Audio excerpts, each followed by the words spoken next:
آمين. اللهم صل على حبيبنا وشفينا ومولانا أبي القاسم المصطفى محمد. اللهم صل على محمد وآل محمد.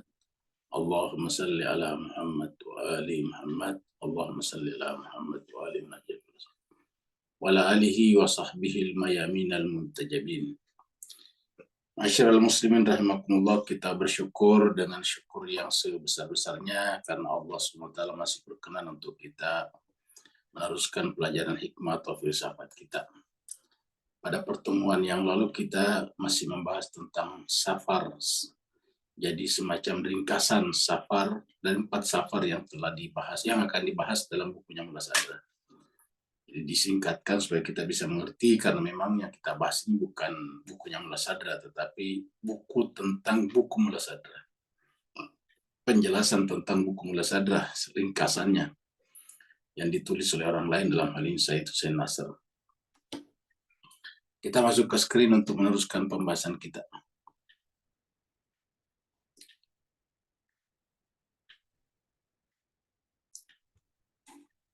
Jadi terakhir kita sampai di sini nih, ya. Jadi adalah sampai pada masih safar pertama. Safar pertama itu ada 10 marhalah, dan kita kemarin sudah membahas sampai marhalah yang ke-9 ini, ya. Ini marhalah ke-7, kemudian ke-8, dan kemudian ke-9. Ya, kita baca sedikit dari sini. Jadi marahil atau marhalah, ya. Marhalah ke-7 dan ke-8, jadi 2. Ke-7 dan ke-8 terkait dengan gerak. Jadi, yang namanya safar pertama itu berarti masih dari makhluk menuju kepada Allah. Minal khalq ilal haq. Dari makhluk kepada sang kebenaran. Dan itu mempunyai marhalah-marhalah. Ada 10 marhalah, dan sekarang yang ke-7 dan ke-8 berkaitan dengan gerak. Marhalah ke-7 lebih banyak menjelaskan perihal penggerak utama. Jadi kalau ada gerak, setiap benda tidak bisa menggerakkan dirinya sendiri, selalu unsur luar, apa saja. Jadi tidak ada satu penggerak yang bisa terjadi dalam dirinya, selalu ada unsur luar yang menggerakkannya. Misalnya kita lihat, kita buat baling-baling, baling-balingnya, kincir. Kemudian kita simpan di lapangan, maka dia bergerak. Kenapa? Karena ditiup oleh angin. Jadi baling-baling itu akan bergerak kalau ditiup oleh angin. Nah, jadi bergeraknya karena ditiup angin. Angin juga adalah gerak, yaitu udara yang bergerak. Udara yang bergerak itu karena ada perpindahan udara dari temperatur yang tinggi kepada yang rendah. Makanya biasanya kalau siang hari, angin itu menuju kepada daratan, karena di daratan itu banyak pohon-pohon, itu dingin. Di tengah laut sana panas, temperaturnya panas, maka kemudian udara itu bergeser ke daratan, lahirlah angin. Jadi seperti itu.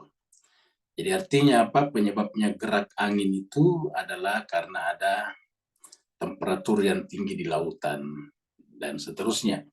Jadi kesimpulannya tidak ada satupun gerak yang bisa menggerakkan dirinya. Maka setiap ada gerak, maka selalu ada penggerak di luar dirinya. Nah, pertanyaannya ialah, kalau gerak-gerak ini kita tarik ke atas, maka harus berhenti pada suatu penggerak yang tidak tergerakkan. Namanya penggerak utama atau prime mover. Penggerak utama. Ya, ini dibicarakan di marhalah ke-7 dan ke-8. Jadi marhalah ke-7 lebih banyak menjelaskan perihal penggerak utama. Jadi kalau bahasa lain adalah causa prima, dan relasinya dengan yang digerakkan, ya, hubungannya dengan yang digerakkan. Artinya penggerak dan yang digerakkan, ya, penggerak dan digerakkan. Seperti mana kita ketahui bahwa penggerak kalau tidak berhubungan lagi dengan yang digerakkan, maka yang digerakkan juga akan berhenti bergerak, ya. Jadi makanya relasinya dengan yang digerakkan. Yang digerakkan adalah the moved, ya. Sementara marhalah ke-8 membahas masalah gerak secara umum. Jadi marhalah ke-8 ini membahas gerak secara umum. Setelah itu dibahas relasi atau hubungan antara yang temporal dan yang permanen. Apa itu yang temporal? Yang terikat dengan tempo. Tempo itu kan waktu. Ya. Jadi yang terikat dengan waktu, sedangkan yang permanen adalah tidak terikat dengan waktu. Jadi hubungan antara yang terikat dengan waktu dan tidak terikat dengan waktu. Jadi ada sesuatu yang terikat waktu dan ada yang tidak terikat oleh waktu. Dan ciptaan secara umum. Jadi bicarakan juga ciptaan secara umum. Yang merupakan topik dari marhala ke-9. Jadi yang bicarakan adalah ciptaan secara umum yang merupakan topik utama dari marhala ke-9. Nah, kita tahu bahwa ini sapar pertama ada 10 marhala. Nah, ini adalah marhala terakhir. Sapar pertama berakhir dengan bagian yang panjang di dalam marhala ke-10. Jadi, sapar pertama yaitu dari al-khalq, ciptaan, menuju kepada al-haq, kebenaran, itu dibicarakan di sapar pertama, dan sapar pertama berakhir pada marhala ke-10. Marhala, ingat, marhala itu tingkatan-tingkatan. Marhala nanti untuk zamannya marahil, seperti sini, marahil. Marhala ini berkaitan dengan masalah akal. Ya, dalam bahasa Inggris intelek, ya, intelek. Dan objek akal yaitu intelligible, sesuatu yang bisa dijangkau oleh intelek, intelligible. Kalau bahasa Arabnya adalah akal dan makul, makulat, ya, hal-hal yang dijangkau oleh akal. Jadi ada akal dan ada makulat, ya, ada hal-hal yang dijangkau oleh akal, objek akal namanya. Jadi ada akal dan ada objek yang dijangkau oleh akal. Apakah akal bisa menjangkau objek semuanya? Tidak bisa. Ya, ada satu yang tidak bisa dijangkau oleh akal.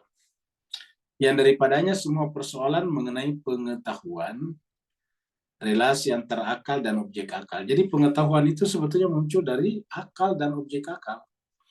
Kita biasa menyampaikan di sini bahwa ketika akal bekerja menganalisis batu-batuan, jadi akal dan batu di situ adalah makul ataukah intelligible, maka lahirlah misalnya ilmu geologi, itu salah satunya. Ya.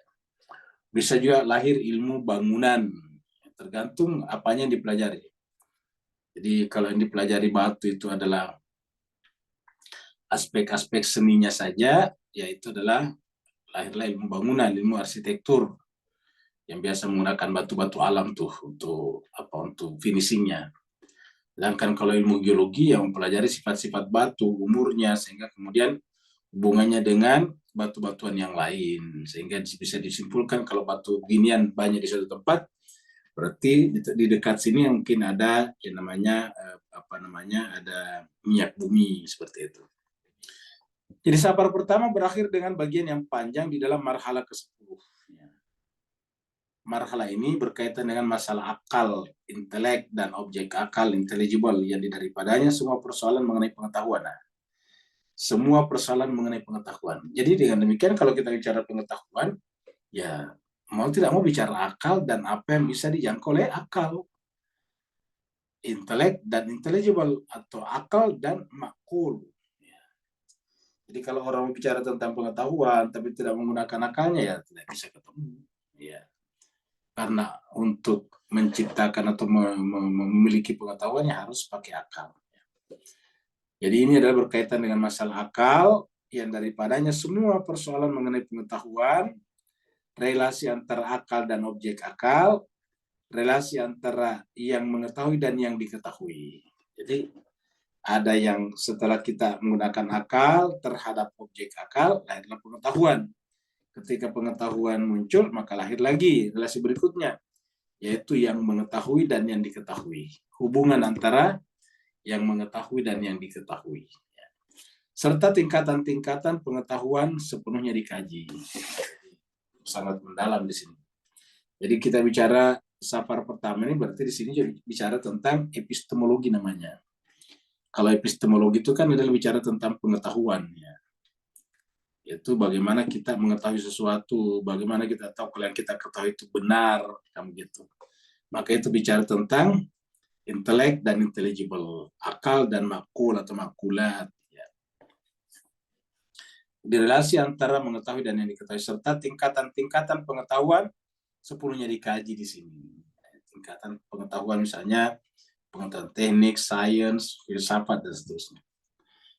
atau berkaitan dengan terjangkau panca indera atau tidak terjangkau panca indera. Nah, jadi safar pertama berakhir di sini. Ya. Jadi safar pertama berakhir pada marhala yang ke-10. Ya. Safar pertama berakhir pada marhala ke-10. Ini sudah selesai. Nah, sekarang kita masuk pada safar kedua. Ingat jemaah sekalian, ini bukunya Mullah Sadra hanya 4 safar. Namanya saja Al-Hikmah Al-Muta'ala fil Asfar al-Arba'ah fil Aqliyah. Asfar al-Arba'ah, ingat. Asfar al-Arba'ah. Biasa disingkat dengan kitab Asfar. Asfar itu dalam bentuk jamak dari safar. Al-Arba'ah yang keempat. Jadi safar 4, maksudnya 4 perjalanan. Jadi safar pertama berakhir dengan marhala ke-10. Sekarang safar yang kedua. Safar yang kedua yang berhubungan dengan filsafat alam. Nah, ini berkaitan dengan naturalisme. Nah, nanti di sini kita lihat bahwa sangat terkait dengan Aristoteles, logika Aristotelian, karena kita tahu bahwa filosof setelah Socrates dan Plato yang kemudian kembali kepada filsafat alam itu adalah Aristoteles. Ya.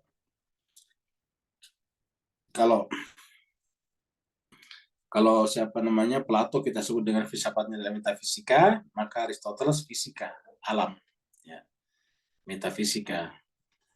Nah, sebelum Socrates muncul, ingat Plato adalah gurunya Plato adalah Socrates. Sebelum Socrates itu filosof banyak berbicara tentang manusia, asal-usul manusia. Ya. Maka bicaranya di sana adalah alam juga, seperti misalnya manusia dari api, dari air, dari tanah, itu kan alam. Dan puncaknya nanti pada Demokritus yang mengatakan bahwa asal-usul segala sesuatu adalah atom. Atom artinya sesuatu yang tidak bisa dibagi lagi. Itu adalah Demokritus, ya. Nah, jemaah sekalian, nanti kita lihat di sini bahwa Mullah Sadra membaca semuanya. Ini kan menunjukkan kepada kita bahwa orang Islam itu sebetulnya dia meneruskan karya-karya para pendahulu, apapun agama dan keyakinannya. Nanti kita lihat. Di safar kedua yang berhubungan dengan filsafat alam. Jadi ini adalah penekanannya pada filsafat alamnya. Filsafat alam. Jadi makanya kalau kita baca Aristoteles nantinya itu banyak bicara tentang filsafat alam. Yang bikin pertama kali tentang taksonomi itu, kategori-kategori makhluk, hewan dan sebagainya, itu adalah Aristoteles. Jadi yang berhubungan dengan filsafat alam, menjadikan studi mengenai masalah ini di bawah judul kategori-kategori tradisional. Jadi ini maksudnya subjek atau judul atau topik pembicaraannya adalah kategori-kategori tradisional yang berbeda-beda dari logika Aristotelian.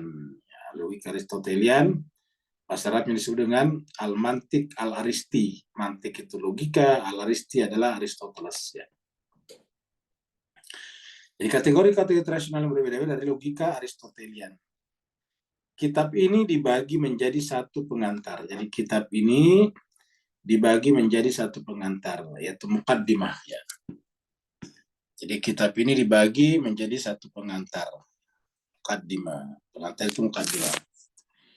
Yang berhubungan dengan definisi 10 kategori.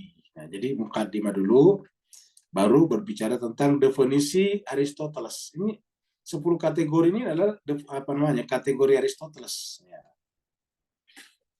Definisi 10 kategori yang disusun oleh Aristoteles. Jadi Aristoteles. Ya.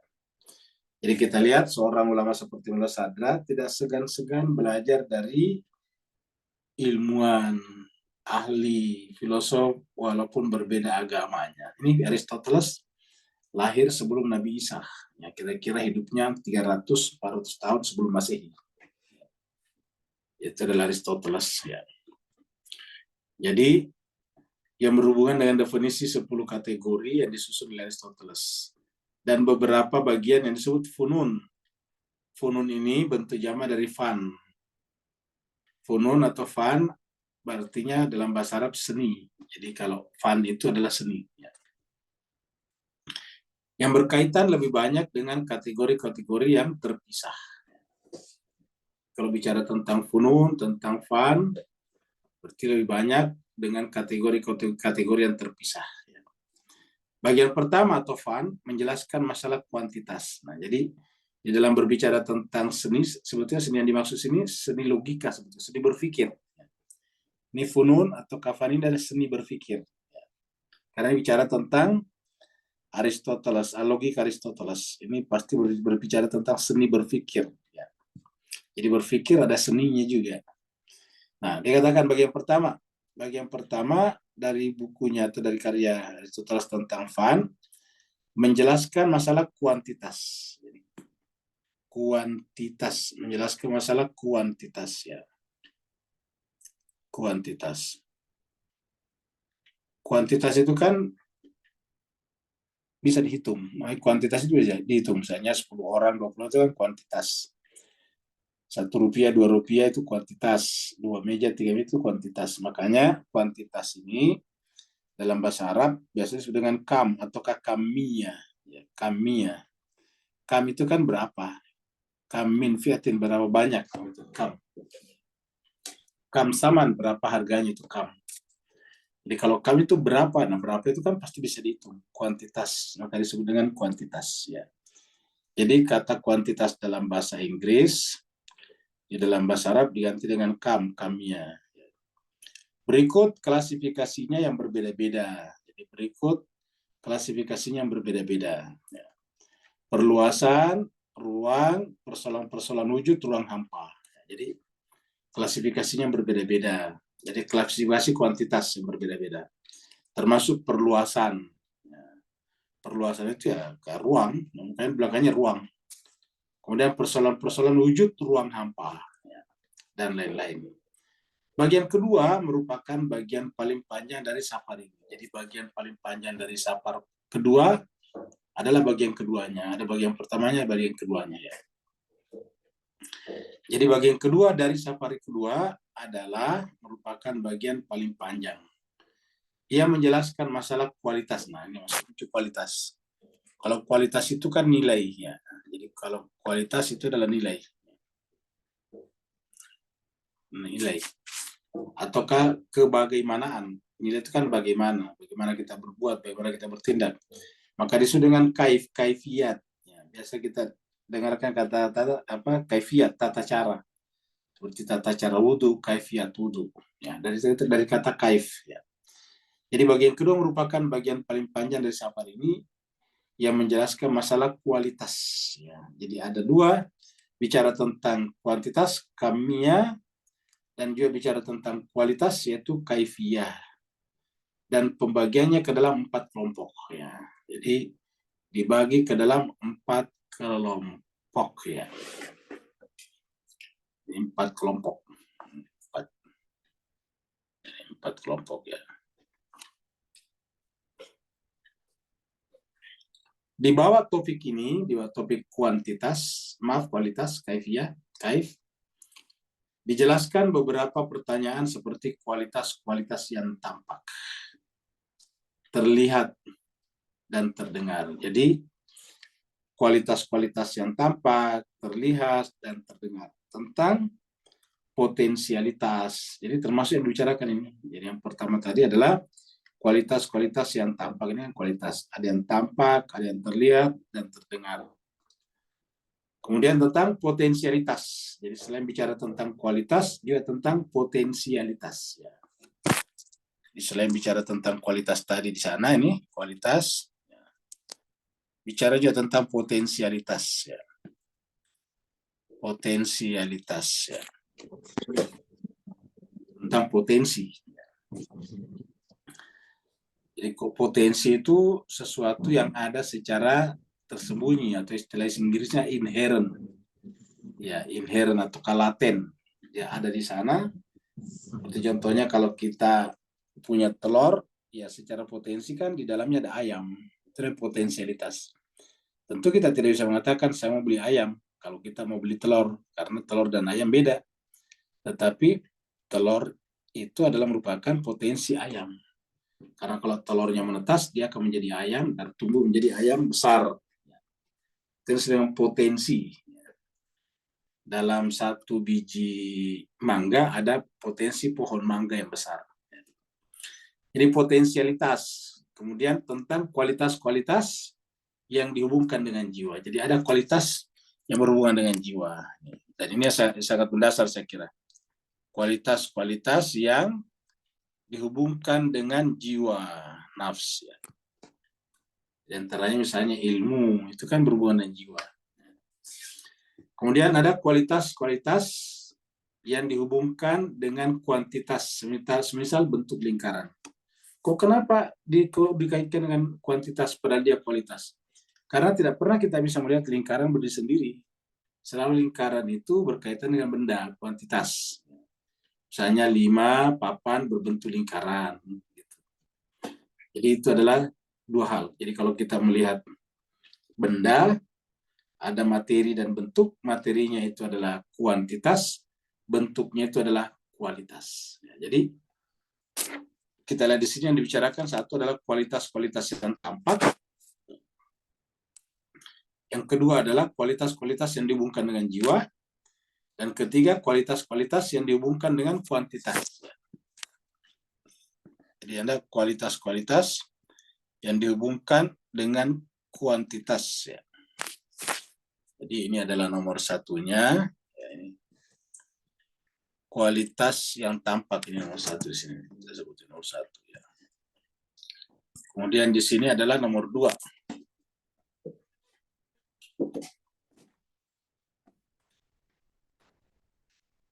Kemudian di sini adalah nomor 2. Mohon maaf, mengganggu adalah harus diusir keluar. Nah, jadi ini adalah nomor 1. Yang kedua adalah nomor 2 ini. Nomor 3. Ya. Jadi kualitas-kualitas yang tampak, terlihat, terdengar. Ya. Kemudian kualitas-kualitas yang dihubungkan dengan jiwa, seperti ilmu. Kualitas-kualitas yang dihubungkan dengan kuantitas, seperti bentuk. Ya, bentuk-bentuk itu, bentuk lingkaran misalnya, bentuk segitiga, atau bentuk-bentuk geometris yang lain. Dan masalah-masalah lainnya. Jadi ada masalah-masalah lainnya. Ya. Nah, jadi itu yang dibicarakan tentang kualitas. Ya. Jadi nanti mau tidak mau nanti bicara tentang materi dan bentuk ini, karena kalau materi itu adalah kuantitas, bentuknya adalah kualitas. Ya, dua hal yang berbeda.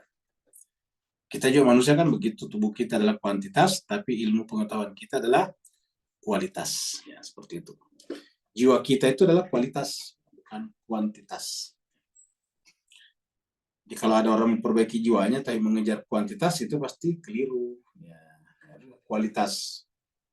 Dan salah satunya adalah ilmu. Jadi kalau ingin mendewasakan jiwanya ya dengan ilmu. Sebagaimana kalau kita ingin mempercepat pertumbuhan tubuh kita waktu masih kecil ya rajin makan makanan. Itu adalah untuk tubuh. Tapi kalau untuk jiwa ya pengetahuan. Makanya kita lihat kalau ada anak-anak dari kecil dilatih rajin untuk belajar pengetahuan sehingga lebih luas pengetahuannya daripada anak-anak yang lain, maka cenderung kelihatan anak itu juga lebih dewasa, lebih serius biasanya, kan gitu. Ya, lebih serius. Jadi tanda-tanda orang yang berpengetahuan luas biasanya cenderung lebih serius. Kenapa? Karena yang dipikirkan beda dengan yang lain. Kalau yang lain orang biasa misalnya dipikirkan hal-hal yang lucu-lucu, yang apa namanya, yang sederhana. Sedangkan kalau orang yang serius dari kecil, pengetahuannya luas, dan dipikirkan hal-hal yang mendasar. Nah, itu yang menyebabkan cenderung kelihatan orangnya lebih serius. Ya. Jadi kita teruskan lagi. Jadi kualitas-kualitas yang dihubungkan dengan kuantitas, semisal bentuk lingkaran, geometris, masalah. Akhirnya, bagian ketiga terkait dengan semua kategori lain. Dengan cara bahwa setiap kasus yang berhubungan dengan filsafat alam dijelaskan satu persatu. Jadi, semua yang berkaitan dengan filsafat alam nanti dijelaskan satu persatu. Ya. Berkaitan dengan filsafat alam, ini dijelaskan satu persatu. Ya, jadi, filsafat dijelaskan satu persatu. Bagian keempat, kembali ke persoalan seputar substansi. Ya kalau bicara substansi ada aksiden lawannya, substansi aksiden gitu. Persoalan seputar substansi ya, dan pembagiannya, substansi dan pembagiannya. Kemudian tubuh dan karakternya, karakteristiknya, tubuh dan karakteristiknya, tubuh dan karakteristiknya. Kemudian materi dan bentuk. Hal ini materi, bentuk ya, materi dan bentuk yang kita tadi sudah sebutkan. Ya. Ini adalah materi dan bentuk. Jadi hail ini, hile ini adalah materi. Ya, bentuk adalah morf. Makanya kan filsafatnya Aristoteles biasa disebut dengan hylomorphism. Hylomorph. Hyl itu adalah materi, morf bentuk. Jadi filsafatnya Aristoteles terkenal dengan filsafat materi dan bentuk. Materi, hyl, bentuk, morf. Jadi hylomorphism. Hylomorphisme. Jadi hyl dan bentuk dan lain-lain. Jadi nanti dibahas juga tentang apa itu materi dan bentuk. Apa hubungan materi dan bentuk. Dibandingkan dengan bagian-bagian lain, bagian inilah yang membuat penjelasan Mula Sadra paling lengkap. Nah, untuk fisika. Jadi ketika Mula Sadra berbicara tentang hylomorphism, ya, berbicara tentang hylomorphism, atau yang secara umum berbicara tentang kuantitas dan kualitas, ya maka disitulah penjelasan Mula Sadra paling lengkap tentang fisika. Jadi kita lihat bahwa ulama kita dulu sudah belajar banyak tentang fisika ini. Nanti fisika ini dalam bahasa filsafat bukan hanya ilmu fisika, tetapi masuk yang lainnya seperti kimia itu masuk di fisika, biologi fisika. Lawannya fisika biasanya metafisika. Yang tidak bisa dijangkau secara oleh panca indera sama meta, melampaui. Metafisika. Bagian kelima membahas sifat sementara dari alam fisik. Jadi bagian kelima membahas tentang sifat sementara dari alam fisik. Ya. Sifat sementara dari alam fisik dan pembaruannya terus-menerus. Jadi di sini dibicarakan tentang sifat sementara. Ya. Tentang sifat sementara dari alam fisik. Ya. Kemudian dan pembaruannya. Ya. Pembaruannya yang terus-menerus. Nah, yang namanya gerak berarti kan terjadi pembaruan terus-menerus. Tergantung geraknya. Kalau geraknya cepat berarti pembaruannya cepat. Contohnya misalnya pembaruan per jam itu lebih cepat daripada pembaruan per hari. Kalau per jam itu selain setiap 60 menit berubah lagi. Jamnya berubah dari 6, 7, 8. Tapi kalau misalnya geraknya kita ukur untuk satu hari, ya tentu perubahannya per 24 jam. Ya. Jadi tergantung keberlangsungannya di mana. Kesimpulannya, yang namanya alam fisik itu bicara tentang gerak. Dan bicara tentang gerak, bicara tentang pembaruan. Karena ketika dia bergerak, memperbarui. Yang tadinya di A, sekarang jadi di B. Ya, yang tadinya di minus A, sekarang jadi A. Yang tadinya di A, sekarang di B. Begitulah seterusnya berputar. Ya. Jadi pembaruan terus-menerus setiap saat. Ya. Jadi gerak itu adalah pembaruan terus-menerus. Masalah penciptaan, ingat kata pembaruan itu dari kata baru, dibarui. Masalah penciptaan dari ketiadaan, ya. Jadi ada juga dibicarakan tentang penciptaan dari tiada. Kita sudah sering menyinggung di tadabbur bahwa satu-satunya yang ada sebelum penciptaan adalah ada itu sendiri. Sedangkan selain daripada Tuhan, selain daripada yang ada, ya dia tidak ada. Maksudnya tidak ada tadinya langit, tidak ada bumi, tidak ada pohon, tidak ada air laut dan sebagainya. Itu namanya tidak ada. Nah, makanya ketika Allah menciptakan alam semesta yang tadinya tidak ada, kemudian menjadi ada, namanya creation ex nihilo. Di penciptaan dari creation ex nihilo. Creation itu penciptaan, ex dari nihilo. Nihil itu tidak ada. Jadi penciptaan dari tidak ada. Apakah ada yang ditidakkan? Bukan. Tapi maksudnya benda. Saya langit tadinya tidak ada. Supaya kita gampang mengatakan bahwa yang namanya ada, dan ini kita pernah bahas pada buku Mula Sadra sebelumnya, yang namanya ada itu adalah sifatnya permanen. abadi, tidak pernah bisa dinegasi, tidak boleh dikatakan tidak ada itu tidak. Ada itu tidak ada, tidak bisa. Karena yang namanya ada tidak bisa dikasih negasi. Ya, dan tidak ada negasinya sebetulnya tidak ada. Jadi satu-satunya kata yang tidak ada negasinya itu adalah ada. Ya, kalau kita katakan tidak ada, bukan ada yang dinegasi, tetapi predikat yang disandangkan kepada subjek ada, seperti itu. Jadi pembaruannya terus-menerus. Masalah penciptaan dari ketiadaan, yaitu namanya creation ex nihilo, dan keabadian alam ini juga didiskusikan dengan menyebutkan beberapa pendapat filosof-filosof kuno seperti Thales. Nah, dapat kita bayangkan ya sekalian, seorang ahli tafsir seperti Mullah Sadra itu mempelajari semua karya Thales, ya, Anaximenes, ada lagi Anaximandros, ya, ada Empedoklos, ada lagi Pythagoras, ada Socrates, ada Plato, Aristoteles, dan sebagainya. Jadi cuma sekian berbahagia, kenapa mereka maju dulu itu, terutama pada zamannya para filosof seperti Ibnu Sina dan sebagainya, Islam sangat berjaya, ya karena memang mereka pembelajar. Jadi kalau ingin memberjayakan sekarang apa namanya Islam, ya harus belajar. Kalau jemaah sekalian mendengarkan kemarin tadi pagi ya, karena Jumat pagi ya, kemarin pagi hari Jumat pagi waktu setempat dini hari, salah satu drone-nya Houthi yang diluncurkan ke Tel Aviv itu menghantam bangunan cukup besar di Tel Aviv yang merupakan tetangga konsul kedutaan besar Amerika. Ya, jadi sampingnya embasinya Amerika. Ya, dan itu adalah diluncurkan dari Yaman, drone itu. Dan drone itu bisa masuk begitu saja. Namanya drone itu kecepatannya tidak terlalu tinggi. Karena drone itu kan kayak pesawat kecil. Dia bukan rudal. Ya. Dia bukan rudal. Rudal pun ada dua macam kan. Ada rudal jelajah dan ada rudal yang bukan jelajah. Jelajah itu dia mirip pesawat juga. Ada sirip-siripnya. Itu rudal jelajah. Ada rudal balistik maksudnya. Kalau balistik itu lebih cepat, dia naik dulu, baru turun, ditarik oleh gravitasi bumi. Nah, itu bisa cepat sekali. Nah, yang jadi dari tiga ini ada drone, ada rudal jelajah, ada rudal balistik. Yang paling lambat itu adalah drone. Ya.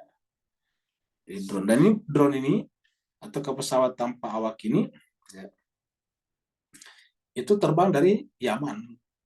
Tadi mana di Yaman, pokoknya di Yaman. Ya. Dan kita lihat Yaman sampai ke Tel Aviv, itu kan cukup jauh. Nah, ketika sebelum melewati Tel Aviv kan dia sudah masuk wilayahnya Israel. Nah, kenapa tidak terdeteksi oleh Iron Dome? Tidak terdeteksi oleh penangkal-penangkal benda asing itu yang sangat terkenal dengan Iron Dome di Israel? Ya, jawabannya karena ilmu pengetahuan, yaitu drone yang dipakai Hezbollah itu atau maaf Houthi itu adalah menggunakan teknologi canggih yang tidak bisa dilacak oleh sinar inframerah, tidak bisa dilacak oleh tidak bisa dilacak oleh penangkal rudal, sehingga bukan hanya tidak bisa ditangkal, tapi sekaligus tidak menyebabkan sirine berbunyi. Nah, biasanya walaupun tidak ditangkal, tidak bisa ditendang kembali, tetapi biasanya memicu menyalanya alarm sehingga orang-orang pada lari ke bunkernya untuk bersembunyi. Tapi ini sama sekali nggak berjalan itu nggak berbunyi itu sirine. Kata militer kata militer Israel ini adalah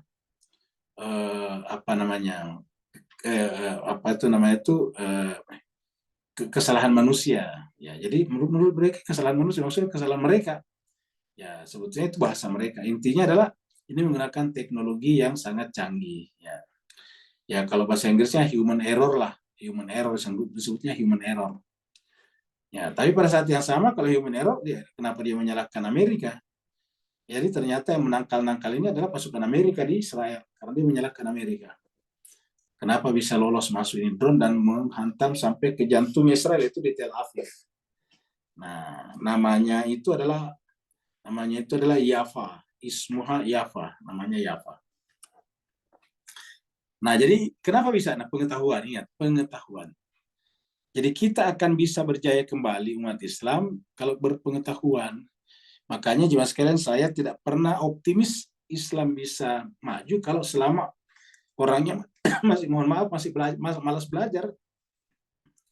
Malas belajar. Kalau ada orang malas belajar, baru mengharapkan datangnya Imam Mahdi, itu mohon maaf sama dengan merendahkan Imam Mahdi. Dia hanya memperalat Imam Mahdi. Wah Imam, saya bodoh, datanglah mengerjakan pekerjaan saya. Kalau memang begitu, kenapa Imam Mahdi tidak turun dari dulu? Ya, kenapa nunggu sekarang? Kenapa? Ini kan sudah 1000 tahun lebih Imam Mahdi gaib. Sedangkan umat Islam kan dari dulu tertindas, apalagi yang bermazhab Ahlul Bait. Ya. Kenapa dia tidak turun? Ya. Padahal semuanya sudah pasrah, kami tidak bisa. Nah kesimpulannya dia datang kalau kita siap, kita harus menggelar karpet merah, dan karpet merah itu apa? Ulangi lagi, pengetahuan. Ya, pengetahuan. Kenapa Houthi bisa melawan? Kenapa Hizbullah bisa melawan? Dan sebagainya. Karena mereka dipasok senjata-senjata yang canggih. Coba kalau dikasih mereka ketapel saja, yaitu yang pakai karet getah, ya, maka tidak mungkin mereka bisa membuat Israel babak belur seperti sekarang. Nah, jadi ulangi lagi, kita tidak ada alasan untuk optimis umat Islam bisa maju kalau mohon maaf masih mayoritasnya malas belajar. Jangan berharap. Itu mimpi, ya itu hanya bermimpi. Dunia ini tidak bisa disimsalabim. Tiba-tiba datang Imam Mahdi semuanya jadi pintar, kan nggak mungkin. Ya, Nabi Muhammad kita saya tidak begitu, ya, apalagi Imam Mahdi. Jadi tiba-tiba datang Imam Mahdi, semua negara yang tidak setuju dengan Imam Mahdi tiba-tiba hancurnya nggak mungkin. Ya. Nah, jadi jemaah sekalian berbahagia, ulangi lagi, Imam Mahdi hanya datang kalau umat Islam sudah pada pintar-pintar. Jadi patokannya, ulangi lagi, pintar, berpengetahuan. Patokannya adalah rajin belajar, belajar, dan belajar. Iqra, iqra, iqra. Kalau tidak rajin di situ, bermimpi saja. Untuk seakan-akan begitu Imam Mahdi datang, simsalabim. Jemaah sekalian, merubah saja orang jadi tidak disiplin menjadi disiplin itu tidak bisa seperti telapak tangan yang dibalik. Itu butuh waktu yang sangat lama, butuh kerja keras, ya, yang sangat berkelanjutan untuk bisa merubah watak yang tadinya tidak disiplin menjadi disiplin. Ya. Jadi kita teruskan. Jadi masalah penciptaan juga dibicarakan, yaitu creation ex nihilo, penciptaan dari ketiadaan. Dan keabadian alam ini juga didiskusikan. Ingat ya sekalian, kan ada yang berpendapat bahwa alam ini abadi. Itu yang membuat terjadi diskusi sangat sengit antara Ibnu Sina di satu pihak dengan Al-Ghazali di pihak lain, yang berkaitan dengan filsafat, yang kemudian nanti Ibnu Sina dibela oleh Ibn Rushd, ya, dalam bukunya Tahafut al-Falasifah, gitu. Tahafut al-Falasifah. Jadi ada bukunya tentang itu, kesesatan berpikir para filsuf, ya. Ini kita bisa lihat di sini Mas sekalian. Nah, kita bisa lihat di sini nih. Ya. Tahafut al-Falasifah. Ini dia nih. Ya. Ini adalah Tahafut al-Falasifah ini. Mana tadi ini? Kita lihat di sini permulaannya nih. Nah, ini dia. Ya, kerancuan filsafat Tahafut al-Falasifah Imam Ghazali. Jadi ada nih. Ya. Tahafut al-Falasifah, kerancuan filsafat. Nah, inilah buku yang menyerang Ibnu Sina. Yang kemudian nanti dilawan, Ibnu Sina dibela oleh Ibn Rushd dengan mengarang buku yang mirip, yaitu Tahafut Falasifah. Tahafutnya 2 kali. Ini kan Tahafut Falasifah artinya kerancuan. Kita artikan saja kesesatan para filosof. Kesesatan ajaran filsafat. Ya. Kemudian datang lagi menulis Tahafut al-Falasifah. Kesesatan orang yang menyesatkan filsafat. Nah, gitu. Kerancuan orang yang merancukan filsafat. Nah, Tahafut al-Falasifah. Nah, jadi ini menarik Mas Kesel, baik kalau kita rajin baca-baca buku ini. Ya. Ini adalah karangan Ibnu Al-Ghazali. Buku ini ditulis 1000 tahun yang lalu, karena Al-Ghazali itu meninggal tahun 1111 kalau tidak salah. Meninggal atau lahir, 1111 Al-Ghazali. Jadi kurang lebih 1000 tahun yang lalu buku ini. Sampai sekarang masih dibaca dan melahirkan banyak ilmuwan. Kalau kita sekarang di abad sekarang, semuanya serba mudah, lampu tinggal dipencet tiba-tiba nyala, kompor tiba-tiba dipantik tiba-tiba menyala, baru kita tidak pintar, ini keterlaluan ya. Kita sekarang membaca buku bukan lagi di fisik, tetapi kita sekarang di handphone ya. Jadi kita kembali ke sini lagi. Jadi ini keabadian alam. Jadi di situ dibicarakan tentang keabadian alam yang menyebabkan terjadi debat yang sangat seru antara pihak Ibnu Sina dan Al-Ghazali. Sebetulnya Ibnu Sina sudah meninggal, kan ini Al-Ghazali belakangan. Maksudnya Al-Ghazali menentang pendapat-pendapat kaum peripatetik. Ya. Lalu kemudian kaum peripatetik nanti dibela oleh filosof yang datang belakangan, yaitu Ibnu Rushd, Averroes. Ya. Di keabadian alam ini juga didiskusikan dengan menyebutkan beberapa pendapat filosof-filosof kuno seperti Thales. Ya, Thales. Ya, Thales ini nama orang, Pak Wia, bukan nama makanan. Anaximenes, ada lagi tambah satu, Anaximandros, ya. Empedokles, Pythagoras, Socrates, Plato, Aristoteles, dan sebagainya. Dengan demikian juga pandangan orang-orang yang teriluminasi dan memiliki visi gnostiknya. Apa itu namanya teriluminasi? Jiwanya tercerahkan. Iluminasi itu kan cahaya, illuminate, ya. Jadi terpancari cahaya ilahi. Orang-orang yang mendapatkan pancaran ilahi dan memiliki visi gnostik. Visi gnostik itu pandangan rohania. Gnostik itu rohania. Ya. Jadi orang-orang teriluminasi dan visi gnostik. Kita tahu bahwa Mula Sadra tadinya itu berpendapat bahwa yang prinsip bukan wujud tetapi esensi. Jadi tadinya Mula Sadra berpendapat seperti gurunya Mirdamat, yaitu asalatul mahiyya. Yang prinsip itu adalah mahiyya, kuditas. Tetapi belakangan tiba-tiba dengan drastis berubah menjadi asalatul wujud. Kenapa dia merasa tiba-tiba mendapatkan visi gnostik? Ya. Visi gnostik dalam hidupnya tiba-tiba seperti mendapatkan semacam pancaran yang memancar langsung dalam jiwa, mengatakan itu bukan yang utama, bukan esensi tetapi wujud. Nah, dan buku ini ditulis tentang prinsipalitas wujud dan kemudian dibahas di dalam buku ini. Lalu kemudian sampai sekarang masih bertahan. Artinya belum ada yang bisa menjatuhkan pendapat ini. Jadi kita lagi, demikian juga pandangan orang-orang teriluminasi dan memiliki visi gnostis dari kalangan urafa, dan sufi. Dari kalangan urafa dan sufi tentang kematian wujud material. Jadi dari kalangan urafa itu arif ya. Arif itu adalah para pelaku gnostik, ya, sufi nama lainnya. Urafa ini bentuk jamak dari arif. Arif itu irfan, ini mirip dengan sufi. Ya. Dan sufi ini seperti Imam Ghazali tadinya masuk kategori sufi, sedangkan seperti misalnya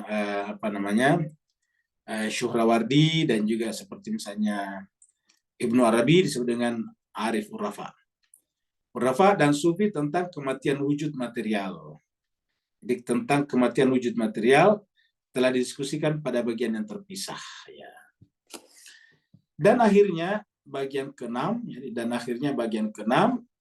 dari safar kedua ini menjelaskan dengan sangat mengagumkan perihal relasi antara alam dengan prinsip-prinsip metafisikanya. Dan akhirnya bagian ke-6 dari safar kedua ini, menjelaskan. Ya. Jadi ingat, bagian ke-6 dari safar kedua, kan kita sekarang bicara safar kedua. Safar satu tadi selesai di atas, pada marhala ke-10. Kalau safar kedua ini bicara tentang bagian-bagiannya.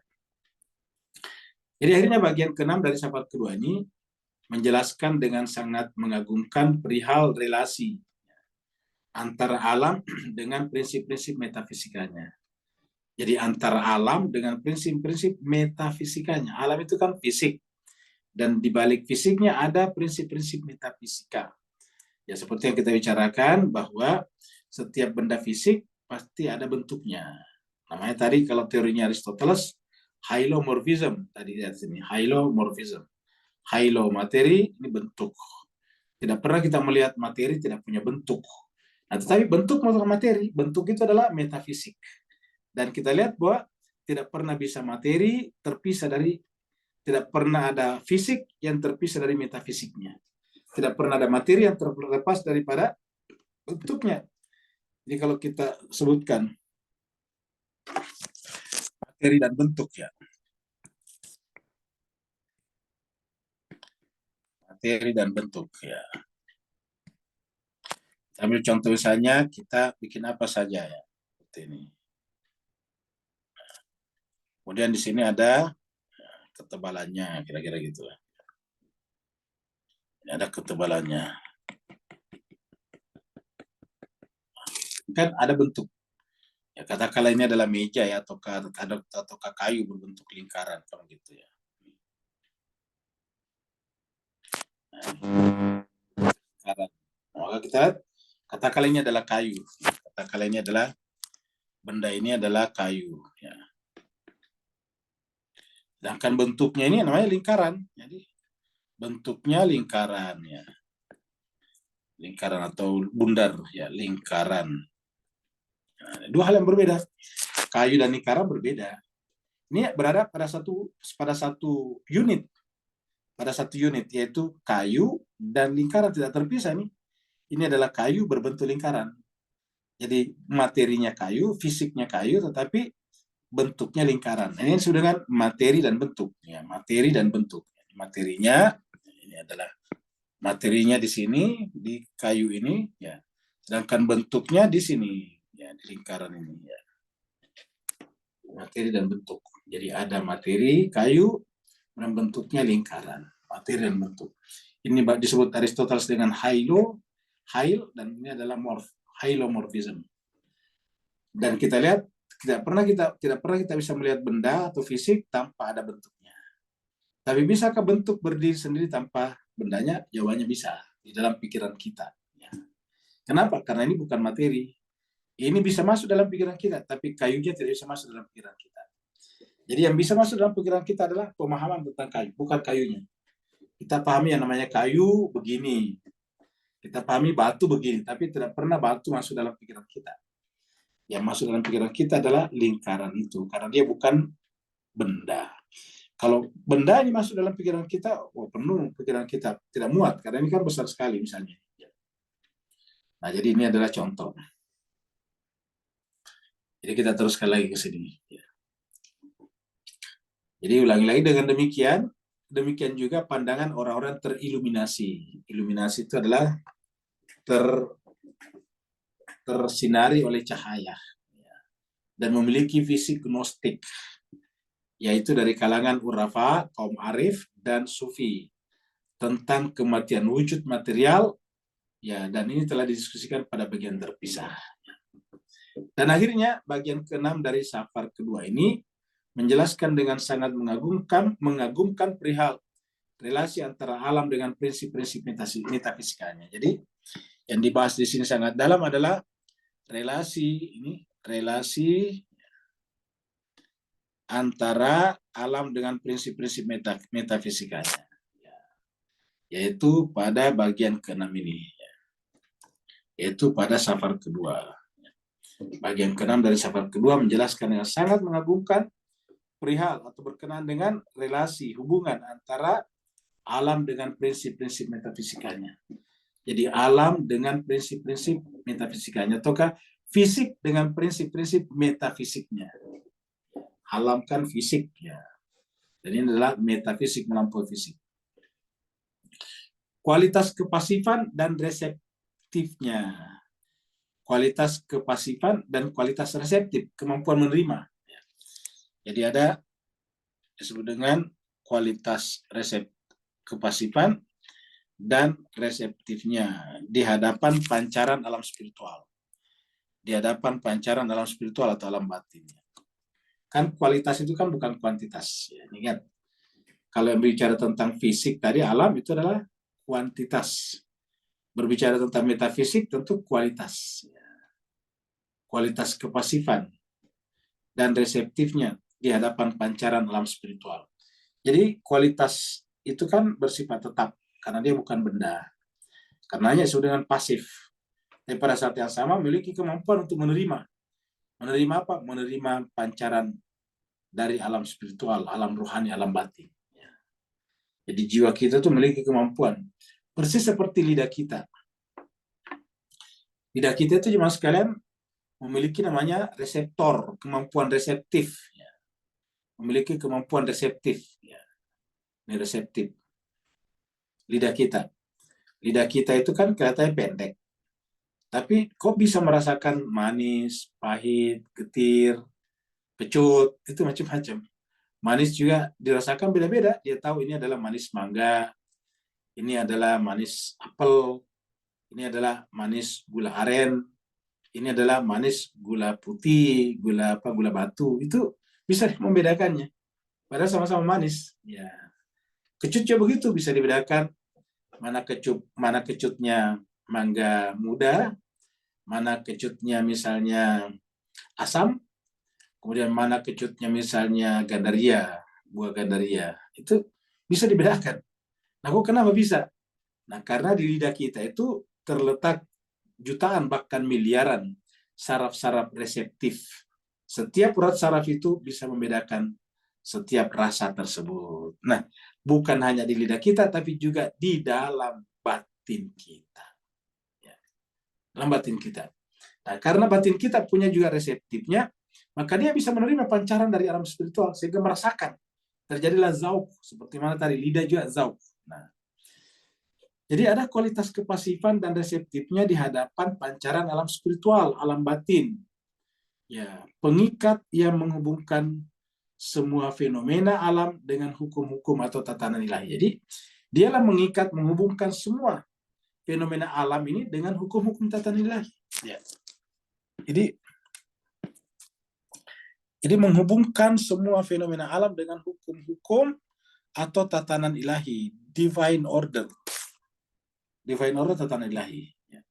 Dan perihal hierarki di alam dunia yang berhubungan secara langsung dengan derajat reseptivitas sesuatu terhadap rahmat Tuhan.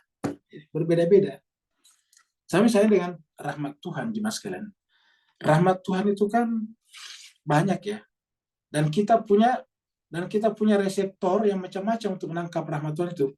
Jadi ada rahmat yang sifatnya given, ada rahmat yang sifatnya iktisabi, diusahakan. Jadi yang namanya given itu ya dari sononya. Seperti kita semuanya adalah rahmat. Karena Tuhan mengatakan, rahmati wasiat kulla syai'. Rahmatku meliputi segala sesuatu. Artinya tidak ada sesuatu pun yang tidak mendapatkan, yang bukan merupakan manifestasi rahmat Allah. Nah, itu yang kita sebut dengan rahmat yang given. Yang dari sananya sudah begitu. Itu namanya given. Ya. Kalau yang given seperti ini adalah berarti taken for granted. Nah, itu sudah ada pada diri kita semuanya, pasti dapat rahmat. Tapi ada lagi rahmat di atasnya, bertingkat-tingkat. Nah, tergantung daripada apa yang kita gunakan di sini. Seperti itu. Jadi tergantung daripada apa yang kita gunakan. Nah, jadi itu namanya reseptif atau reseptornya. Ya. Nah, jadi masih berbahagia, jadi kita bisa merasakan berbeda-beda. Ya, seperti mana tadi, rasa itu bisa dirasakan berbeda-beda juga. Manis, pahit, dan sebagainya. Itu bisa berbeda-beda. Ya. Jadi pengikat yang menghubungkan semua fenomena alam dengan hukum-hukum atau tata nilai atau divine order. Apa itu tadi? Pancar alam spiritual. Ini menghubungkan semua fenomena alam. Berarti lidah kita menghubungkan semuanya, menghubungkan dengan manis yang berbeda-beda juga. Ya, begitu. Bahkan kita bisa ngetes ini manisnya sangat manis, dan ini manisnya light, ringan, bisa. Ya.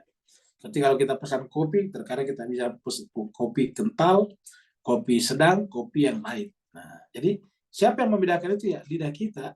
Jadi sama-sama pahit kopi, tetapi bisa dibedakan tingkatan-tingkatannya. Ada yang light, ada yang sedang, ada yang sangat kental, ada yang sangat pahit. Nah, jadi begitu. Apa sebabnya? Karena di lidah kita ada reseptor itu, dan di jiwa kita pun juga ada seperti itu. Ada seperti itu. Makanya jemaah sekalian, sama-sama orang dengar ceramah, beda-beda nanti persepsinya. Sama-sama baca Quran, beda-beda nanti penerimaannya. Ya, seperti itu. Dan perihal hierarki di alam dunia yang berhubungan secara langsung dengan derajat reseptivitas. Ya, ingat. Perihal hierarki dalam alam berhubungan secara langsung dengan derajat reseptivitas sesuatu terhadap rahmat Tuhan. Jadi tadi kita sudah sampaikan bahwa rahmat Tuhan itu ada yang sifatnya given. Ya. Tadi ada yang given. Ya. Jadi ada yang sifatnya given. Ya. Given. Ya. Ini given. Sesuatu yang memang ikut dari sana. Itu seperti itu given. Jadi dia ikut dari sana. Jadi setiap apapun karena rahmat. Jadi kita bisa melihat ini karena rahmat yang berputar-putar merah ini karena rahmat Allah sehingga bisa menjadi merah seperti ini. Ini bisa kita baca karena ada perbedaan warna dengan dasarnya di bawah putih ini adalah warna biru. Itu sesuatu yang merupakan rahmat Tuhan. Ya. Pokoknya Al-Quran mengatakan rahmati wasi'at kulla syai'. Rahmatku meliputi segala sesuatu. Rahmati wasi'at kulla syai'. Rahmatku meliputi segala sesuatu. Tapi ada rahmat juga yang harus diusahakan, iktisabi namanya, bukan given. Tapi harus diperjuangkan, harus diusahakan. Ya. Hanya iktisabi itu diusahakan. Ya. Kalau yang given ini namanya bersifat badihi. Ini sudah dari sononya, badihi namanya. Jadi ada badihi dan ada iktisabi. Ya. Makanya kalau kita tulis misalnya di sini kata rahmat itu banyak. Ya, ini kita tulis ini misalnya rahmat. Rahmat. Nah, kita akan dapatkan sekitar 75 ini. Kata rahmat atau rahmah. Ini bisa kita baca rahmat, bisa dibaca rahmah. Ya. Kalau biasanya kaitannya dengan pernikahan, rahmah, mawaddah warahmah. Ya. Kalau kaitannya dengan yang lain biasanya dengan rahmat. Ya. Padahal sebetulnya sama saja. Ya, apa namanya huruf terakhirnya tak marbuto bisa dipakai baca tak rahmatun, rahmat bisa jadi baca rahmah. Ya. Contohnya saya di sini surat Al-Baqarah 157. Ulaika alaihim salawatu min rabbihim wa rahmatun. Nah, siapakah dapatkan rahmat di sini dan salawat? Itu yang di atas, yang sabar menghadapi berbagai macam cobaan. Karena ini kan kelanjutan dari ayat 155 yang mengatakan wala nabluwannakum bisyai'in minal khaufi wal ju'i wa naqsin minal amwali wal anfusi wath thamarat wa basyiris sabirin alladzina idza asabatu musibah qalu inna lillahi wa inna ilaihi raji'un ulaika alaihim salawatu min rabbihim wa rahmatun. Ya, jadi seperti itu. Jadi pasti kami akan memuji kalian dengan sesuatu daripada khauf, takut, lapar dan sebagainya. Tapi apa kata Allah? Wa basyiris sabirin, berikan kabar gembira kepada orang yang sabar. Siapa yang sabar itu? Alladzina idza asabathum musibah, itu orang yang apabila ditimpa musibah qalu berkata inna lillahi wa inna ilaihi raji'un. Ya. Mereka itulah alaihim atasnya salawatun min rabbihim wa rahmatun dan rahmah. Ulaika humul muhtadun. Jadi itu rahmat. Yang paling terkenal rahmat lagi pernikahan. Itu yang paling banyak. Samawa, sakinah mawaddah warahmah. Wa min ayatihi an khalaqalakum min anfusikum azwaja litaskunu ilaiha wa ja'ala bainakum mawaddatan wa rahmatun. Ya, itu di surat apa namanya Ar-Rum. Kalau di sini Ali Imran lagi contohnya Rabbana, doa. Rabbana la tuzigh qulubana ba'da idh hadaitana wa hab lana min ladunka rahmatan. Jadi ini kita minta ya Allah, janganlah Engkau palingkan hatiku setelah Engkau memberikan hidayah, karuniakanlah kami dari sisimu rahmah. Ya, rahmat. Dan banyak lagi. Jadi kesimpulannya kata rahmat dalam Al-Quran 75 dan itu yang bersifat given itu adalah tidak banyak, cuma kata-kata saya rahmati wasiat kulla syai'.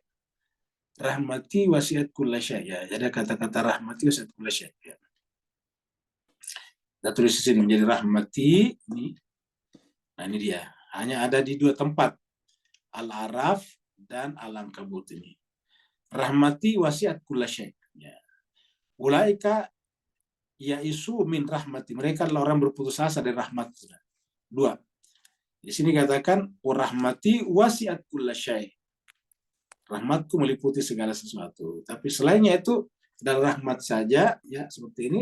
Dia ada 75 tadi. Nah, jadi semua menjelaskan kepada kita bahwa rahmat itu mayoritasnya harus kita perjuangkan, cari. Dan salah satu di sini adalah belajar. Karena dia dikatakan di sini perihal hierarki di alam dunia yang berhubungan secara langsung dengan derajat reseptivitas, yaitu belajar tentang irfan, tentang hikmah, dan tidak kalah pentingnya adalah mensucikan jiwa, karena tadi dikatakan di sini adanya reseptifnya yang berhadapan dengan pancaran alam spiritual, sehingga di sana terjadilah iluminasi dan fisik gnostik. Ya, jadi seperti ini. Terjadinya iluminasi dan fisik gnostik ini terkait dengan penyucian jiwa, dan itu yang terjadi pada para nabi, para rasul, dan para imam yang suci. Itu adalah teriluminasi dan memiliki fisik gnostik. Itu adalah pemberian dari Allah. Setelah membahas filsafat alam, ya, Mullasadra kemudian melanjutkan ke safar ketiga, ya, yang menjelaskan ilmu-ilmu tentang zat. Nah, karena kita sekarang waktunya sudah jam 4, jam 5, kita akhiri sampai di sini. Jadi nanti pembahasan berikutnya adalah safar ketiga. Ingat, ini hanyalah merupakan ringkasan-ringkasan ya. Nanti berikutnya masih akan terus-menerus nanti dibahas ya, diperdalam nantinya. Karena kalau kita lihat di sini, cuma sekalian kita lihat sini. Ya, kita lihat di sini. Ya, ini adalah mana? Ini Mullasadanya kita bahas ini. Sekarang kita berada di sini. Ya, nanti kita masuk pada bab ini, bab keempat, sumber-sumber pemikiran dan ajaran Mullasadra. Ya. Tadi kan ini kita bahas nih ya. Ya, ini tadi. Nah, ini bab berapa? Udah lupa ya. Ini asfar. Ini kita bicarakan sekarang asfar, bab 3. Asfar. Jadi asfar dibahas secara singkat dari 4 perjalanan itu, dan kita tadi sudah sampai pada perjalanan kedua, ya begitu. Ya. Nah, mana tadi? Ya. Nah, ini tadi sampai di sini tadi kita nih. Mana tadi? Kita sampai di mana? Ya, jadi kesimpulannya di sini halaman berapa tadi nih? Kita lihat. Halaman 68 ya. Jadi kita lihat sini 68. Jadi sudah jauh lewat di sini 68 ternyata di sini ya. Nah, ini dia 68 sampai di sini nih ya. Nanti selesai di sini kita akan masuk pada bab keempat, sumber-sumber pemikiran dan ajaran Mullasadra. Kita sudah singgung di bab pertama sebelumnya, tapi ini sudah lebih dalam lagi di sini tentang sumber-sumber. Jadi lebih rinci lagi nantinya. Jadi dengan demikian kita akan lebih dalam. Semakin kita ke sini, semakin memperdalam. Seperti kita bicara lagi Fakhrudin Razi lagi di sini. Kan kita sudah bicara sebelumnya Fakhrudin Razi. Ya, ini. Kita sudah bicara sebelumnya nih. Ya. Fakhrudin Razi, Al-Ghazali itu kan satu grup ini. Al-Ghazali ketemu lagi. Al-Ghazali. Al-Ghazali, Fakhrudin Razi. Jadi kita lebih memperdalam lagi. Ya.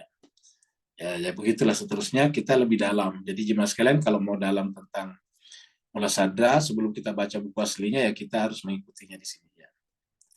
Bab 5 nanti apa itu teosofi transenden. Nah, baru masuk apa itu hikmah muta'aliyah. Jadi asfar dulu, baru kemudian bicarakan kembali sumber pemikirannya, baru kemudian teosofi transenden supaya bisa kita melacak ya. Nah, jadi seperti itu ya. Nanti kemudian terakhir adalah apa yang selanjutnya bab 6, metafisika Mullasadra dan pengaruhnya terhadap filsafat Islam. Pengaruhnya terhadap filsafat Islam terutama pada periode dinasti Qajar Persia. Dinasti Qajar ini adalah dinasti terakhir sebelum dinasti Pahlavi. Dinasti Pahlavi adalah dinasti terakhir setelah dinasti Pahlavi runtuh, lahirlah RII, Republik Islam Iran. Ya, jadi Republik Islam Iran berdiri setelah runtuhnya dinasti Pahlavi. Dinasti Pahlavi muncul setelah runtuhnya dinasti Qajar. Dinasti Pahlavi itu cuma 2 rajanya, yaitu Muhammad Reza Pahlavi dan Reza Pahlavi. Bapaknya dan anaknya cuma 2. Bapaknya dijatuhkan oleh Inggris juga, baru dinaikkan anaknya. Anaknya dijatuhkan oleh rakyat Iran bersama dengan Imam Khomeini. Lalu kemudian runtuhlah dinasti Persia. Nah, itu dia. Jadi dibicarakan juga semuanya di sini ya. Jadi ini apa namanya lumayan luas wawasan kita kalau bisa tamati semuanya nanti. Misalkan kita mengikutinya dengan sungguh-sungguh ya, karena memang yang namanya belajar terasa agak susah. Kenapa? Karena kerjanya akal. Tapi sesusah-susahnya jauh lebih enak daripada kerja fisik. Kalau kerja fisik itu kan harus diangkat, berat, bisa patah kita punya tulang belakang. Nah, kemudian yang terakhir nantinya, bab ketujuh nantinya adalah tafsir Al-Quran Mullah Sadra. Jadi ini ujungnya terakhir, tafsir Al-Quran Mullah Sadra. Kenapa? Karena Mullah Sadra juga punya buku tafsir. Jadi tafsir Al-Quran Mullah Sadra. Nah, dapat kita bayangkan kita belajar filsafat macam-macam, sampai mempelajari tentang Thales, Anaximander, Anaximenes, Empedokles, dan sebagainya, ujung-ujungnya bicara Al-Quran juga. Inilah indahnya. Makanya kita katakan kalau mau Islam ini maju, ya berislamlah seperti mereka ini. Ya, lebih khususnya lagi kalau mengaku sebagai Ahlul Bait, ingin Ahlul Bait maju ya seperti mereka ini. Dan itu yang menyebabkan sekarang Houthi muncul. Kenapa? Ya dibantu sama Iran. Hezbollah ya dibantu sama Iran. Kenapa Iran? Ya mereka punya tradisi belajar yang sangat kuat dari dulu. Sampai Nabi pun mengatakan bahwa bangsanya Salman kalau dia iman ada di bintang Suraya pasti dia akan pergi mengambilnya. Artinya apa? Begitu gigihnya, kuatnya, kerja kerasnya kalau berkaitan dengan belajar. Dan inilah satu-satunya cara untuk mengangkat kembali umat Islam. Kalau tidak, ya umat Islam hanya akan terus menjadi bangsa paria ataukah tukang sorak saja terhadap peradaban. Ibaratnya hanya penonton, begitu bola masuk bertepuk tangan. Seperti itu. Kita harusnya bukan hanya menjadi penonton, tapi harusnya menjadi pemain yang ditepuk tangani, yang disaluti orang-orang.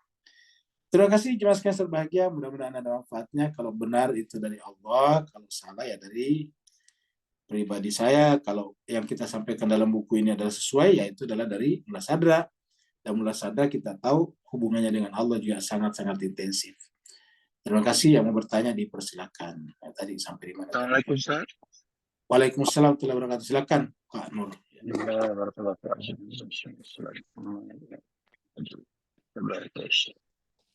Kembali pada tentang divine order tadi, sapa kedua bab 6 ni, perihal hierarki dalam hubungan kait langsung, sesuai dengan derajat reseptif masing-masing penciptaan tadi Ustaz, yang berlaku dalam dunia. Soalannya ialah apa kepandangan para urafa dan sisi sufi tadi tentang rahmatnya tadi yang bersifat given untuk kasus kubur seseorang yang mati lemas, terbujur kaku dan layu, kemudian belum ditakdirkan untuk meninggal atau wafat. Lalu alam metafizika tadi menyaksikan tubuh tadi kaku layu, kemudian dikembalikan selepas itu sebagai satu bukti kewujudannya. So, apa boleh kita kupaskan tentang benda yang tersirat dan tersurat dalam kasus ni Ustaz? Barakallahu.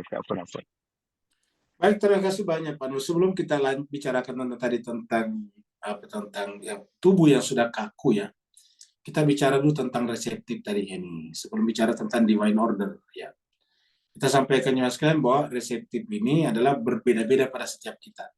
Bisa bisa dilatih sensitivitasnya. Ada orang yang sensitif, ada yang tidak sensitif.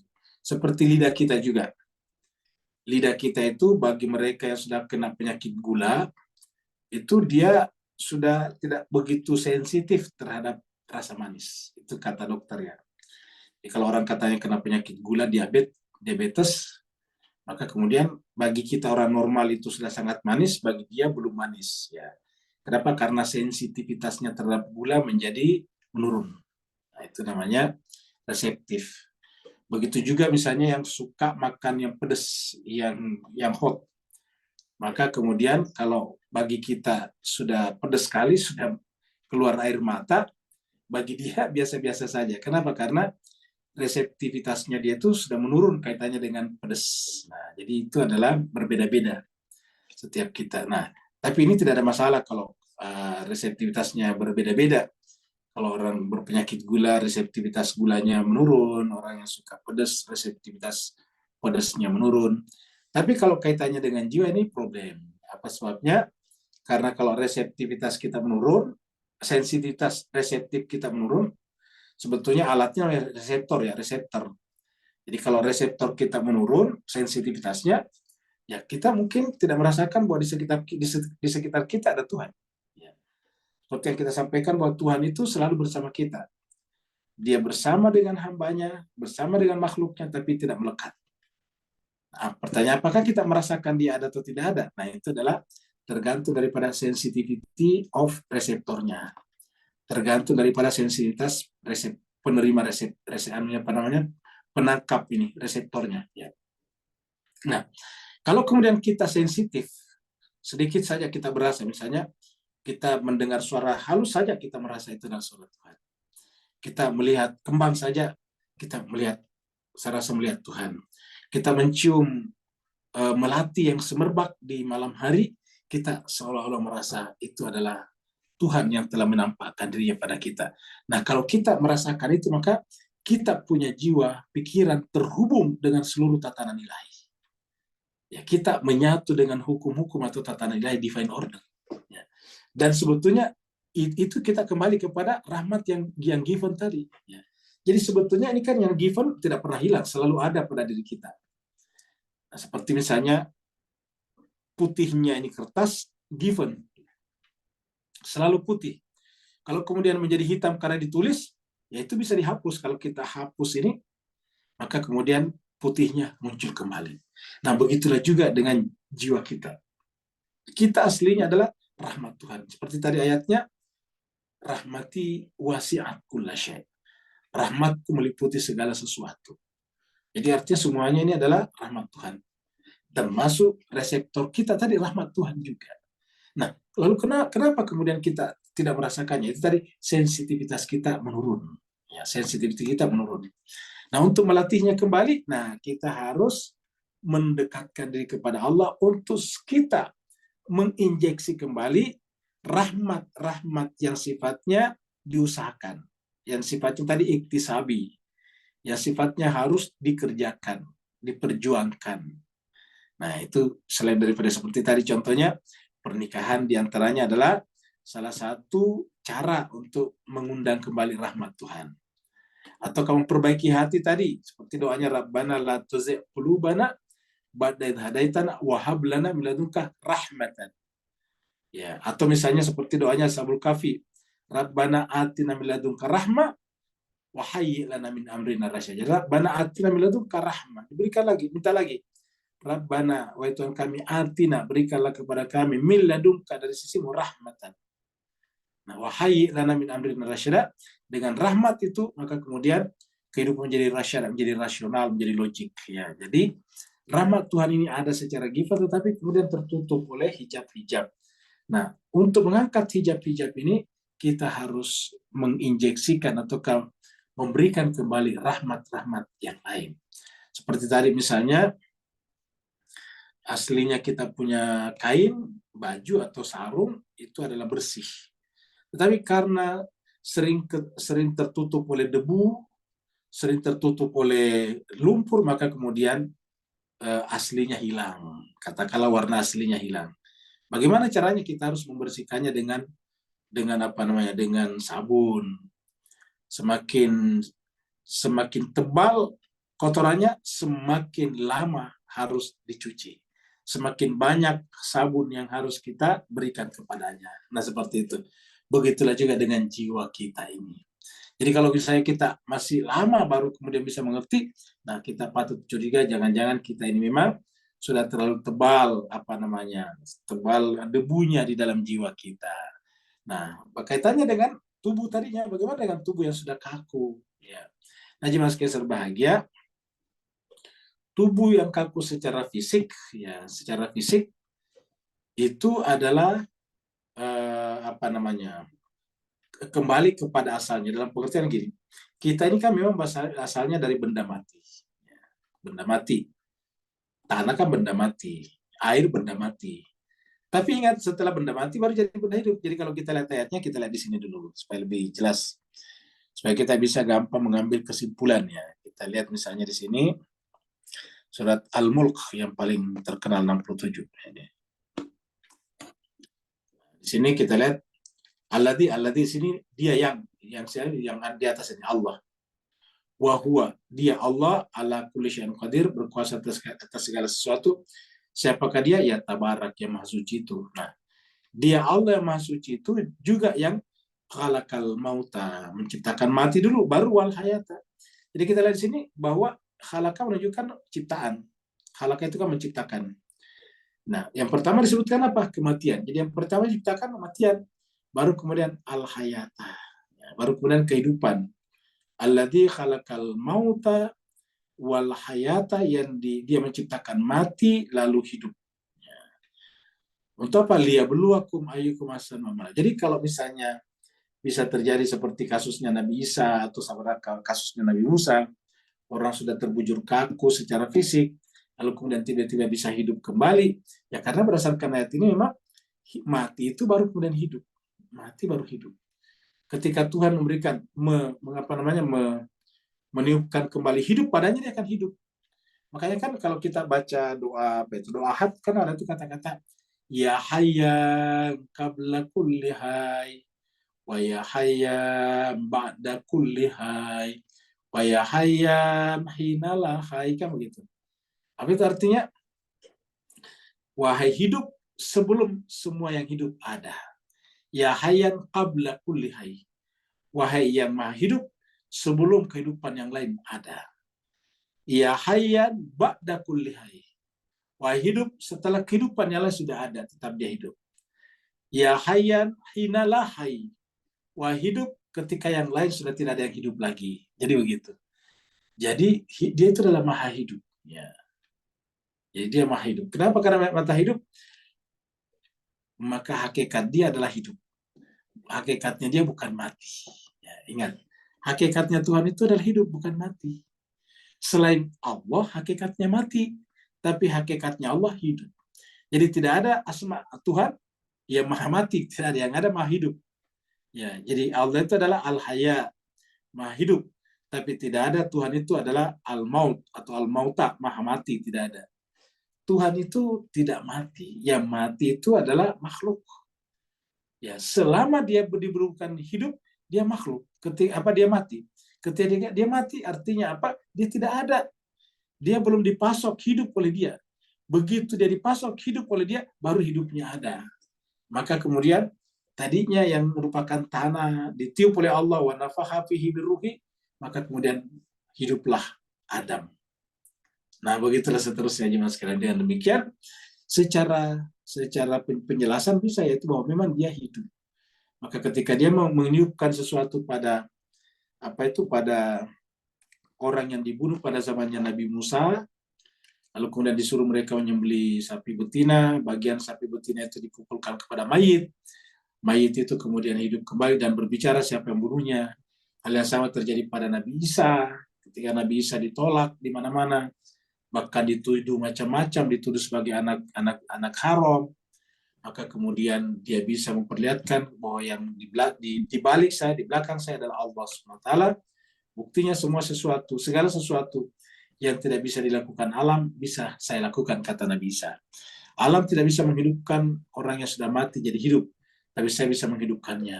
Begitulah. Alam tidak bisa membuat melihat orang yang buta sejak lahir. Jadi ketika keluar dari perut ibunya sudah buta, tidak bisa disembuhkan, tidak mungkin bisa melihat kembali. Tetapi Nabi Isa bisa melakukan itu. Nah, kenapa? Karena menunjukkan bahwa di balik semuanya itu adalah Tuhan. Dan kalau Nabi Isa menghidupkan yang mati, menunjukkan bahwa Tuhan itu maha hidup. Dan kalau Tuhan memberikan penglihatan kepada orang yang buta, menunjukkan bahwa Tuhan itu adalah maha melihat. Tapi ingat, Tuhan juga bukan maha buta. Tuhan maha melihat, bukan buta.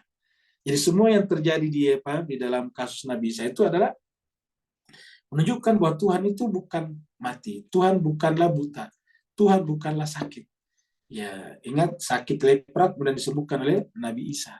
Jadi Tuhan itu bukanlah mati, Tuhan itu bukanlah buta, Tuhan itu bukanlah sakit. Tuhan itu adalah yang maha sehat, Tuhan itu adalah yang maha hidup. Tuhan itu adalah yang maha segala-galanya, dalam pengertian yang positif, bukan yang mati, bukan yang sakit, dan seterusnya. Bukan juga yang buta. Tuhan itu adalah Sami'un Basir, maha mendengar lagi maha melihat. Ada lagi sebelum kita tutup? Ada Ustaz Assalamualaikum Pak Ustadz. di Waalaikumsalam chatroom. warahmatullahi wabarakatuh. Silakan Pak Komar. Baik, makasih. Tadi dijelaskan, saya sangat setuju Pak Ustadz bahwasannya kata kuncinya untuk mengatasi permasalahan ini adalah dengan ilmu pengetahuan. Iya. Belajar ilmu pengetahuan atau sains. Karena pengalaman ada catatan ada sekitar 20 ilmuwan Islam yang menemukan seperti Ibnu Rus, Ibnu Khaldun, Ibnu Sina, ternyata itu hilang gitu loh Pak Ustadz. Ya kan?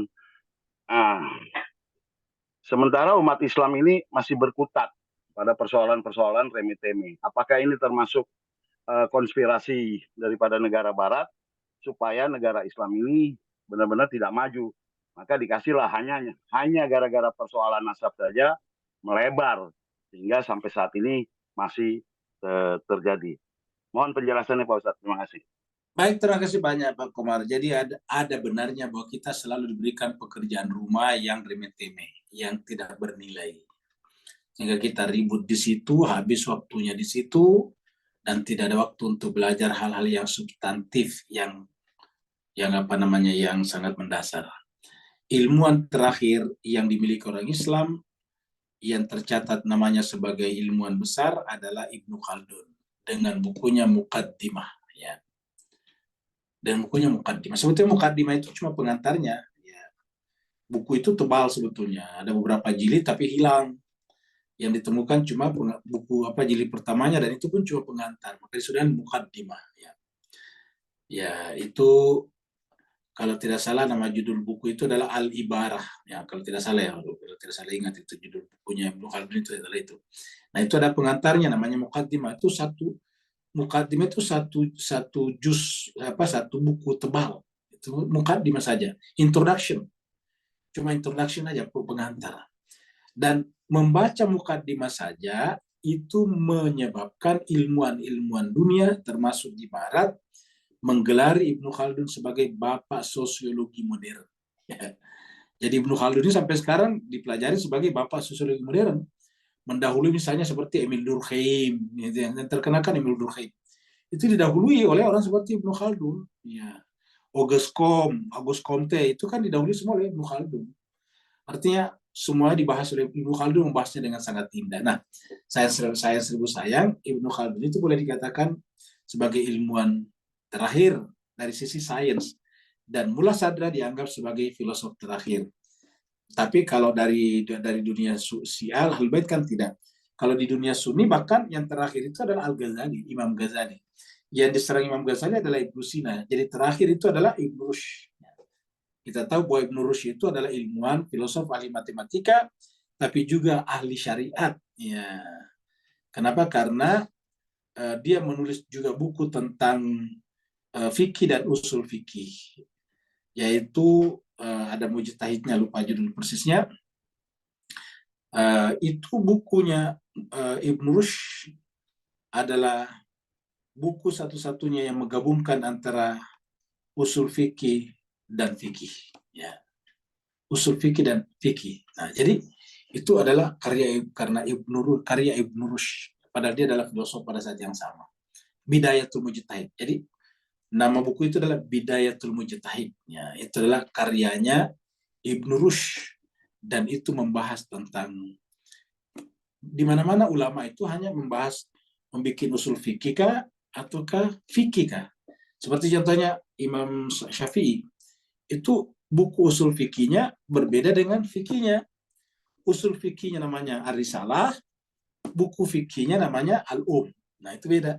Tetapi yang dilakukan oleh Ibnu Rushd, sang filosof besar ini, menggabungkan antara usul fikih dan fikih dalam suatu buku yang disebut dengan Bidayatul Mujtahid. Nah, jadi luar biasa. Tapi sayang ini sudah tidak ada di kita. Kita umat Islam sekarang suka ribut pada hal-hal yang sangat sederhana, sehingga kemudian kita lihatlah di WA kita suka sekali menghabiskan waktu untuk hal-hal yang tidak begitu mendasar. Ada lagi dia apa namanya Di chatroom ada Ustaz, ya? ada 2 pertanyaan. Di chatroom satu dari Pak Burhan, yang kedua dari Ibu Elvia Vivin. Kita manusia adalah ciptaannya yang terbaik. Ya, jadi kita keluar dulu dari sini.